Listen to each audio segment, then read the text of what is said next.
boa noite, boa madrugada. Meu nome é Sidney Martins, professor de língua portuguesa aqui do LAC Concursos, o maior site de videoaulas do Brasil, quiçá das Américas. E é com imenso prazer que nós hoje vamos trabalhar o assunto acentuação gráfica. Caramba, o que é isso, Sidney? Vamos lá. Você provavelmente já estudou em algum momento, só que, com certeza, isso te trouxe algum tipo de trauma. Afinal de contas, você pegou lá na escola ou então em alguma gramática e viu que eram várias regras de acentuação. Aí nesse momento você com certeza ficou bolado. Talvez nem tenha estudado até o final, deixou de lado e foi estudar outras paradas mais importantes segundo a sua visão.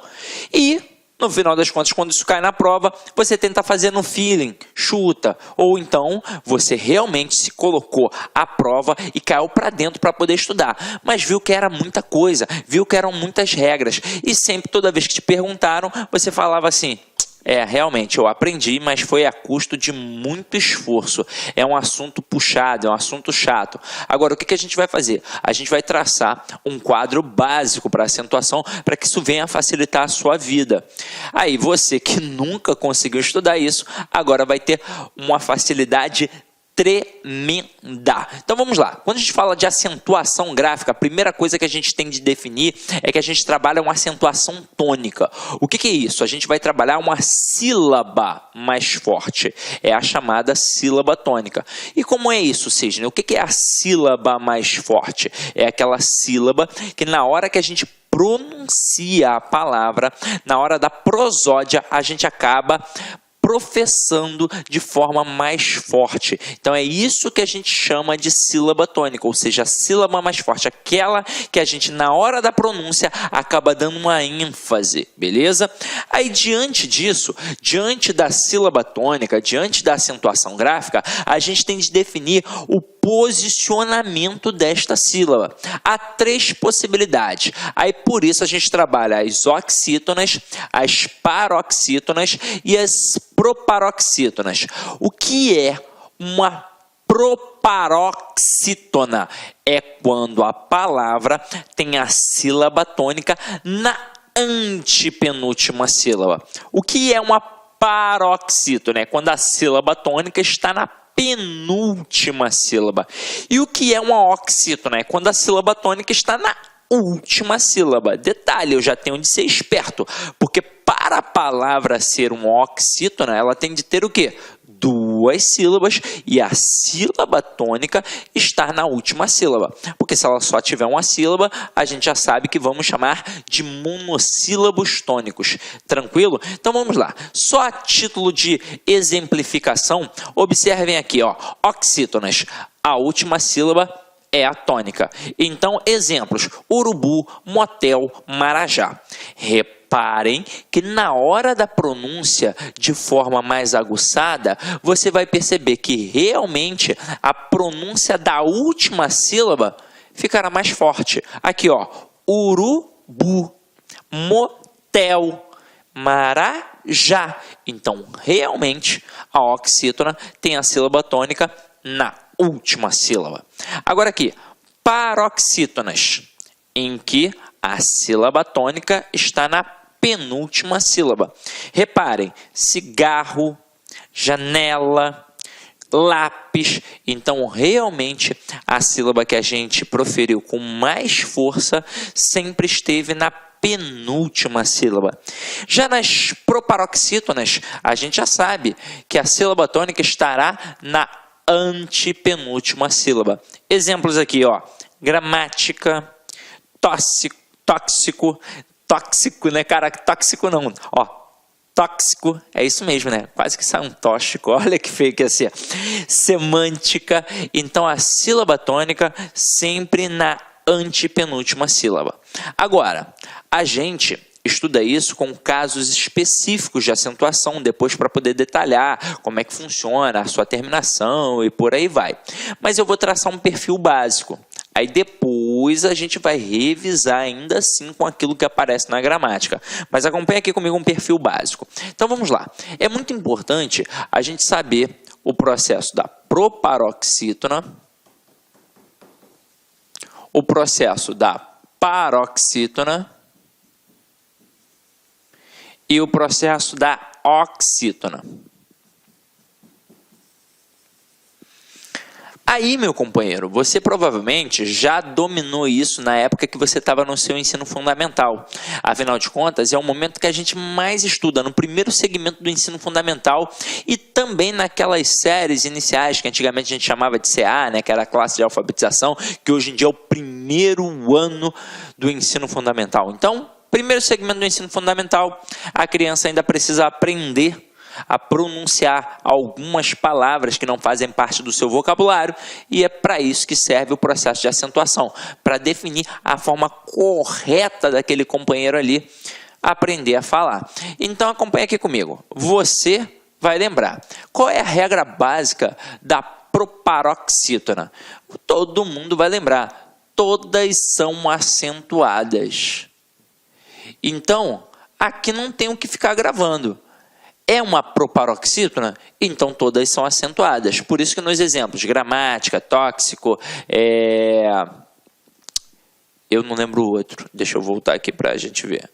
Semântica. Eu não ia lembrar mesmo. Então olha só, todos esses exemplos são proparoxítonas, porque a sílaba tônica está na antepenúltima sílaba e quando isso acontece, a gente acentua. Se a pronúncia é fechada, a gente bota um acento circunflexo. Se a pronúncia é aberta, a gente bota um acento agudo. Então vem aqui comigo.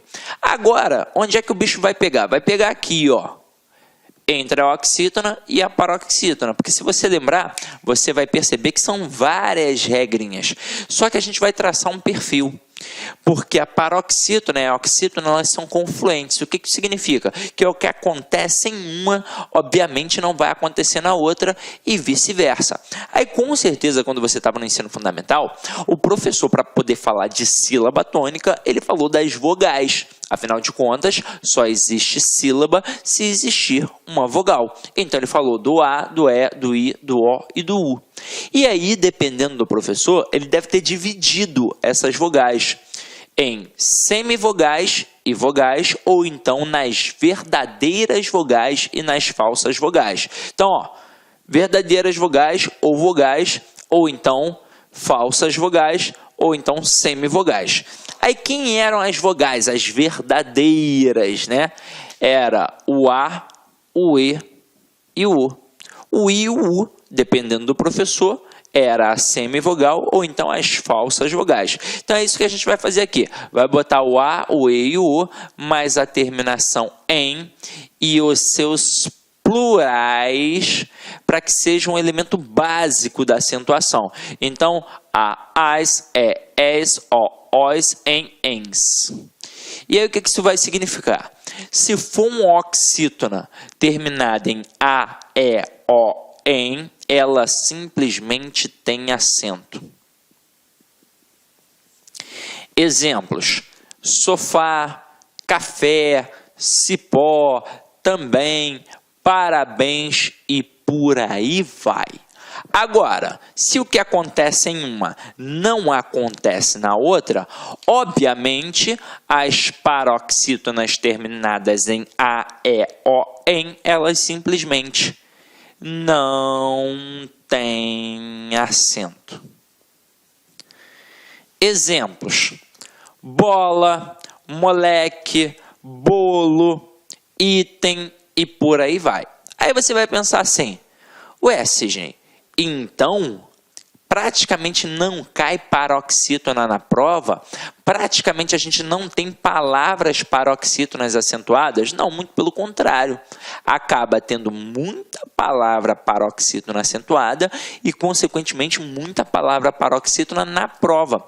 Porque elas não vão receber o acento nestas terminações a, e, o, em e os plurais, é claro, as, es, os, ens.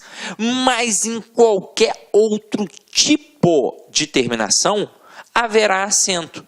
Então vamos lá. A gente pega aqui a palavra útil. Reparem, a palavra útil, ela é uma paroxítona. Só que ela é uma paroxítona terminada em L. E aí veja comigo. L está aqui, ó, no nosso quadrinho básico, no nosso perfil básico. Não, então não está. Então é uma paroxítona terminada em L. Aí, como eu disse a vocês, não vai ter acento nestas terminações do nosso quadrinho básico, mas em qualquer outro tipo de terminação haverá acento. Então a palavra útil é acentuada exatamente por ser uma paroxítona terminada em L. É assim que funciona. Agora, olha a palavra poker. A palavra poker, ela é também paroxítona, só que agora é terminada em quê? Em R, terminada em R. Tem R aqui na listinha? Não, não tem R na listinha. Então, por isso, ela é acentuada. Só que aí, poker tem uma pronúncia fechada, e aí leva o acento circunflexo. Agora, diante disso, o avaliador sabe como derrubar o candidato. Ele gosta muito da paroxítona terminada em ditongo. E aí o camarada coloca, por exemplo, a palavra relatório. Qual é a intenção? Tentar derrubar o candidato pela falta de atenção, ou até mesmo pelas pronúncias. Então ele vai olhar para cá e vai reparar, ó, relatório, e termina com O. E se termina com O, quadrinho básico não tem acento, não é, Sidney? Mas aí reparem, ela não termina apenas com O. Não é uma vogal que está ali sozinha. Ela termina, na verdade, através de um ditongo. E se termina através de ditongo, com certeza vai ter acento. Então, toda paroxítona terminada em ditongo tem acento, meu companheiro. Agora, são palavras simples do dia a dia, como relatório, secretária, como água, égua e por aí vai. Agora, diante disso, o avaliador ainda vai tentar mais uma para te derrubar. Ele vai utilizar as paroxítonas terminadas em ditongo que possuem um til. Então, o camarada coloca aqui, por exemplo, órfão. Aí o que alguns candidatos pensam? Ah, a palavra já está acentuada, já tem o til, está tranquilo. E não é verdade. Quando a gente fala de acentuação, obrigatoriamente a gente fala de acento circunflexo e de acento agudo. É assim que a banda toca. Ah, sim, mas e aquele tal de acento grave lá da crase? Aquilo lá é um processo à parte, meu companheiro. É apenas para indicar uma fusão entre a preposição mais a artigo. Pode ver que a forma é até diferente. O acento agudo aponta para um lado, o acento grave aponta para o outro. É diferente. Agora, til não é acento. Til é marca de nasalização. Até mesmo porque se fosse um acento, a gente não ia falar órfão. A gente ia falar o quê? Orfão. E não é o caso. Então aqui, reparem que a sílaba tônica está na penúltima sílaba. Por isso é uma paroxítona. E uma paroxítona terminada em ditongo. Portanto, acentuada. Até aí. Tudo bem? Olá, meus amigos, minhas amigas, eu sou o professor lá que inicialmente peço desculpas a você porque nós interrompemos o seu estudo. Mas essa aula é uma aula demonstrativa, ela significa apenas aí 30%, 40% da aula normal. É simplesmente uma degustação do que você agora espera você aqui no nosso curso da La Concurso. Nós aqui da La Concurso, nós fizemos uma super preparação pedagógica para atender, para arrebentar, para que todos os nossos alunos que cumprem as nossas orientações pedagógicas atinjam aí, pelo menos aí, fique na lista de classificados da SEDUC, pode ter certeza disso. Em 2017, 2018, nós tivemos o concurso da SEDUC e só do online nós tivemos mais de 1.000 alunos aprovados dentro do número de vagas. Então isso nos habilita a oferecer aí a melhor preparação para a SEDUC Processo Seletivo 2021, que vai orientar todas as contratações temporárias da SEDUC para o exercício de 2022, né? E lá nós temos o curso, atenção, técnico administrativo 10 de 20, temos o curso de professor exceto as disciplinas específicas de acordo com o cargo, 10 de 20, e nós temos também para o apoio administrativo, 10 de 12. Bacana? Gostou? Clica aqui embaixo e faça a sua matrícula. Um forte abraço, fique com Deus. Tchau, tchau. Clique lá